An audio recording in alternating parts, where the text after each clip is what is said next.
Olá! Hoje nosso mergulho é num evento bem impactante, a Operação Contenção de 28 de outubro de 2025, lá no Rio. Isso, nos complexos da Penha e do Alemão. Uma mobilização gigantesca, né? Foram 2.500 agentes. E 32 blindados. Um cenário, assim, pesado. Com relatos até de táticas novas, como criminosos usando drones com bombas. É uma situação bem complexa. O governo estadual disse que o objetivo era, desarticular o Comando Vermelho, prender lideranças ali em 26 comunidades. Certo.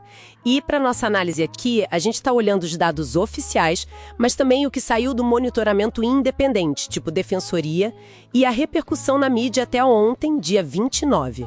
Exatamente. A ideia é descompactar isso tudo. Os fatos principais, essa disparidade chocante nos números de mortos. Nossa, sim, os números. As narrativas que surgiram, né?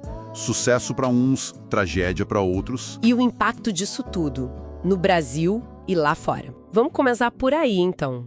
Pelos números, que é onde a coisa pega fogo mesmo. Pois é, o governo do Rio falou em 4 policiais mortos e entre 60 e 64 suspeitos criminosos neutralizados. Foi o termo do governador Cláudio Castro. Neutralizados?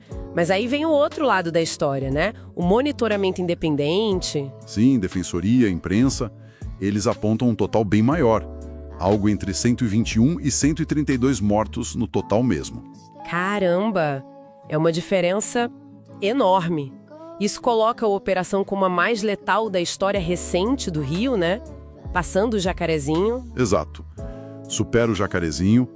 E essa diferença abissal nos números, claro, alimenta visões completamente opostas. De um lado, o governo do RJ falando em sucesso, usando esse termo neutralizados e falando até em narcoterrorismo. Isso, e teve aquela frase do governador, né? As vítimas são só os 4 policiais, o que gerou muita polêmica. Ignorou as outras mortes todas. E essa palavra neutralizar, ela tem um peso extra, não tem? Por causa daquele projeto de lei estadual. O PL 6027/2025, exato, o que propunha bônus por letalidade policial. Então, neutralizar ficou quase que um código para matar.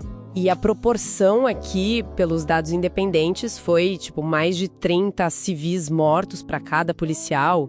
É isso. É essa conta que surge dos dados independentes. Uma letalidade desproporcional que levanta muitas questões sobre como a operação foi conduzida. O que nos leva direto para a repercussão internacional, que foi imediata, imagino. E muito negativa. Jornais como o Washington Post, a KVCR News, deram destaque para o recorde de mortos. A ONU, pelo Escritório de Direitos Humanos, se disse horrorizada. Horrorizada. Palavra forte. Pediram investigações, claro. Pediram investigações eficazes. E a Human Rights Watch também entrou na história. O que eles disseram?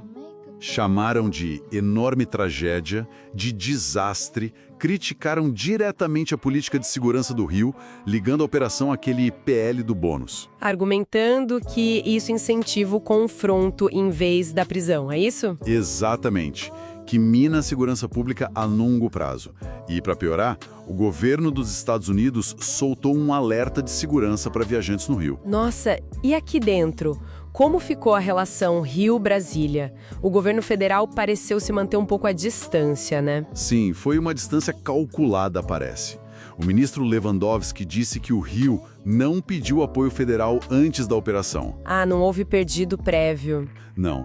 E a própria PF, quando consultada, teria dito que a participação não seria razoável naquelas condições. Parece que foi para evitar dividir a responsabilidade, sabe? Entendi. O presidente Lula estava fora, né? Parte do tempo, sim. O apoio federal acabou sendo mais logístico depois. Vagas em presídios, coisas assim. Enquanto isso, no Congresso, a oposição... aproveitou o momento, claro. Usaram a operação para tentar emplacar aquele PL 1283/2025. Aquele que quer classificar a facção como terrorismo? Esse mesmo. O que abriria caminho para as Forças Armadas atuarem internamente. Alguns analistas veem risco nisso. Que tipo de risco? De importar essa lógica do narcoterrorismo e, quem sabe, abrir brechas para intervenções ou colaborações estrangeiras que poderiam afetar a soberania no combate ao crime aqui dentro. É um debate delicado. Enquanto isso, no Rio, a vida das pessoas. Um caos, né? Relatos de cenário de guerra. Sim, o prefeito Eduardo Paes se posicionou, disse que o Rio não pode ser refém do crime, mas sem endossar a tática específica da operação. E os efeitos práticos, escolas fechadas, o FRJ sem aula, trânsito parado, saúde afetada, foram 46 escolas fechadas. Um impacto enorme. E a coisa chegou até no STF. O ministro Moraes pediu explicações para o governo do Rio. Sobre o que exatamente? Sobre a proporcionalidade da força, se tinha ambulância suficiente, por que fazer a operação naquele horário. Questões bem diretas sobre a conduta. Então, para amarrar, temos essa dissonância total. De um lado, a narrativa oficial de sucesso contra o narcoterrorismo e do outro, a condenação internacional, falando em tragédia, desastre, violação de direitos, tudo isso por causa dessa diferença brutal nos números de mortos. E essa crise toda expôs riscos bem sérios, né? Você mencionou alguns. Sim, pelo menos 3 grandes riscos ficaram claros. Primeiro, o jurídico doutrinário. Essa política de segurança baseada em letalidade sendo muito questionada. Certo. O segundo, O político institucional.